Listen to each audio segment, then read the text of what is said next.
A man is decapitated and several are injured after an attack at a gas factory in France. And today marks 9 months since the disappearance of 43 students in Iguala, Mexico. Marches all over the country will mark the anniversary. Palestine has submitted evidence against Israel at the International Criminal Court. Now, the measure aims to charge Israel with war crimes.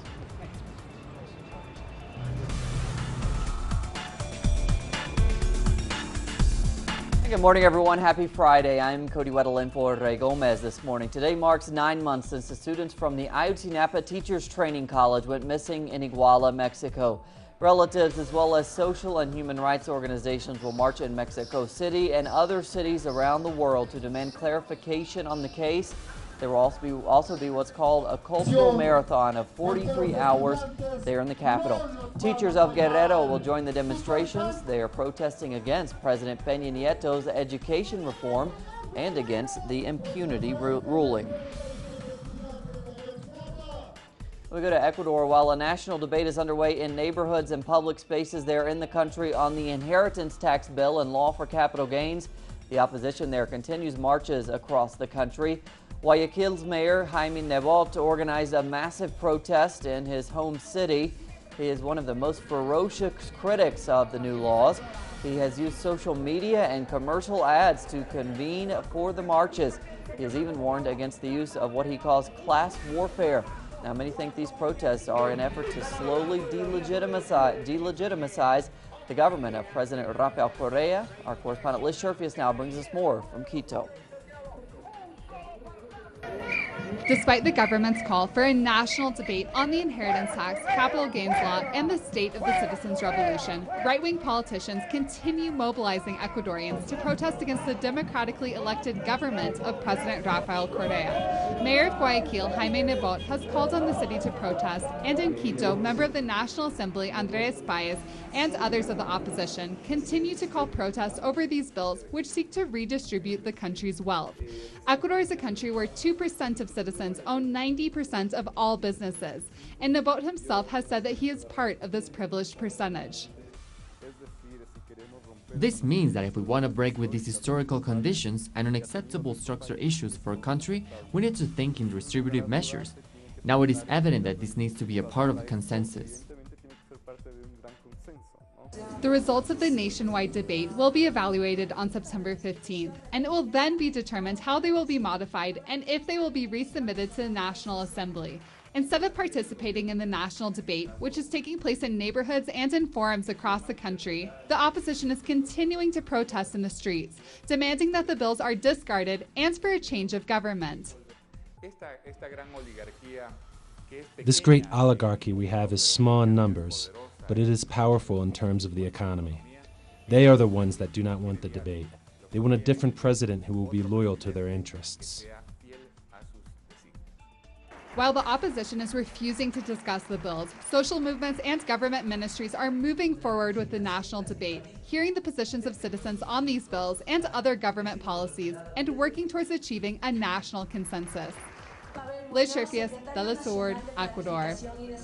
And we go to Honduras. Like every Friday, a new march is planned protesting corruption there. Protesters are demanding the resignation of President Juan Orlando Hernandez and all of those involved in the embezzlement to the Social Security system.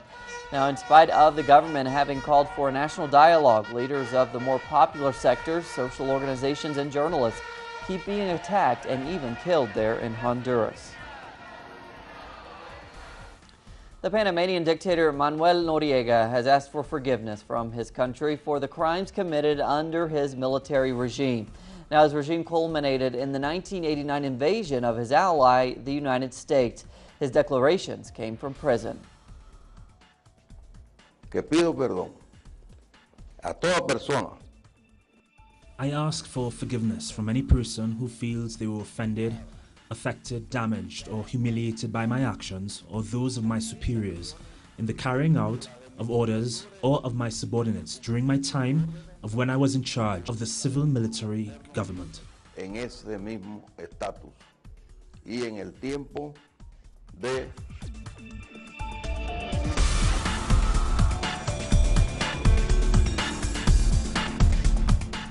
And we start our world news coverage this morning in France. That is where an attack has left a man decapitated at a gas factory. We have the latest on that developing story in our world news segment. A man has been decapitated in a gas factory in Grenoble. His head has appeared pinned to the gates and covered with Arabic writing. The assailant is purported to have been waving an Islamic flag as he entered the compound in a car, detonating several gas canisters. Another 10 people got injured. A man thought to be the person who carried out the attack has been arrested. The man killed did not work at the factory. The asylum seekers from Syria and Eritrea that entered Greece and Italy last April will be distributed among the countries of the European Union. That was agreed in an emergency summit of the leaders of the EU on Thursday. The method for the distribution of these 40,000 migrants will be arranged by the end of July. Other 60,000 people that enter irregularly through the Mediterranean were left out of the agreement. The Palestinian Authority has presented a first batch of evidence to the International Criminal Court in support of its campaign to have Israel investigated for alleged war crimes. The document handed over consists of two files, one concerning the last 50-day offensive in Gaza that killed 2,200 Palestinians, and the other one about Israel's occupation of the West Bank and East Jerusalem. The move is a part of an increased focus on diplomatic maneuvering by the Palestinians, frustrated with the lack of progress in ending the Israeli occupation and creating their own independent state. We view the Palestinian initiative at the ICC as nothing more than a provocation. We believe that it's a manipulation, it's an attempt to politicize the work of the ICC by presenting documents which have absolutely nothing to do with the judicial work of the ICC, and we are certain that the prosecutor will perfectly understand it and will not accept any of this Palestinian manipulation. This step needs support from Arab countries. We don't only need financial support, we need their full support. So, now that we've taken this step, we hope to continue and pursue it. And the Palestinians also need to be ready to handle the results of this step. That's what we hope from everyone.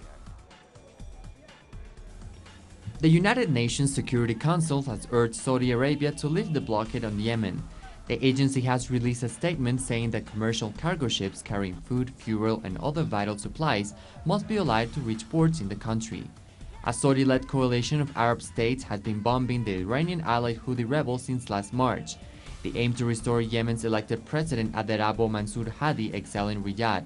They also want the Houthis to pull back from territory seized in their offensive. 80% of the Yemeni population need humanitarian aid and 1 million have been displaced. Since the beginning of the fighting, more than 2,800 people have been killed and some 13,000 are wounded. At least 12 people were killed and a further 70 injured in an Islamic State attack on Thursday. IS forces are trying to retake the area after being driven out by Kurdish militias in January. Heavy clashes continue to dog the city at its relaunch assault in several locations throughout Syria and Iraq. Before Kobane became one of the strategic points of the Islamic State's assault, the city and surrounding villages contain around 400,000 people, mostly of Kurdish heritage. The IS offensive, launched in September 2014, forced over 100,000 citizens to flee the area, crossing the border into Turkey. Still no agreement between Greece and its international creditors. The leaders of Germany and France have offered to release billions in frozen aid on Friday in a last-minute push to talk Greek Prime Minister Alexis Tsipras into contentious pension reforms in exchange for filling Athens' empty coffers until November. The lefty premier's response, according to a Greek official, is that he cannot understand why his country's creditors are seeking to impose such harsh conditions in return for money to avert imminent default and damage to the Eurozone. Suicides in Greece increased by 35% during the first 2 years of harsh austerity measures. That was the conclusion of a study published in the British Medical Journal in March. The group most affected were working-age men between 20 and 59 years old. In that demographic, the suicide rate increased from 6.5 to almost 9 out of every 100,000 people. Suicides also increased for women, but not at the same rate as men.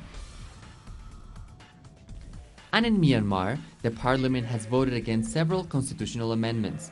This preserves the armed forces' powerful political role in the nation and bars opposition leader Aung San Suu Kyi's chance from seeking the presidency. One of the proposals aimed to trim the share of ballots required to amend the constitution from over 75% to 70%. a change that would essentially remove the veto power. It was approved by the majority but failed to gain the 75% votes needed to pass. This ensures the military continuing influence in the government, since the Constitution gives them a mandatory 25% of parliamentary seats. And we again start our sports section with the Copa America. Peru defeated Bolivia thanks to a hat trick by Flamengo striker Paulo Guerrero. Bolivia could only score one goal. This puts Peru into the semifinals, where they will meet their fierce rival Chile. Matches between the two neighbors are known as the Clásico del Pacífico. It's a rivalry that dates back to the War of the Pacific between 1879 and 1883. And the next match will be between Argentina and Colombia. Diego Maradona's father has passed away at the age of 87. He was suffering of heart and respiratory problems. Now, due to those problems, his eldest son, Maradona, rushed to Argentina from Dubai earlier this month. Don Diego always stood by his son throughout a turbulent career during which the player dazzled on the football field, but also succumbed to drug and alcohol abuse. And we end today in Senegal. That's a surfer's paradise now. It's the capital, Dakar, that's boasting 8 surfing schools, but only recently have locals really discovered the thrill of the sport. Now, despite its 700 kilometers of coastline, many locals don't even know how to swim there. Besides, surfing is very expensive, but the country's surf federation is trying to democratize the sport with the help of clubs and local surfing championships. As we're covering on this Friday morning from Caracas, thanks for joining us this morning. We have plenty more on those stories and others at our website, telesurtv.net/English. For Telesur English, I'm Cody Weddle. Have a great day. Have a great weekend.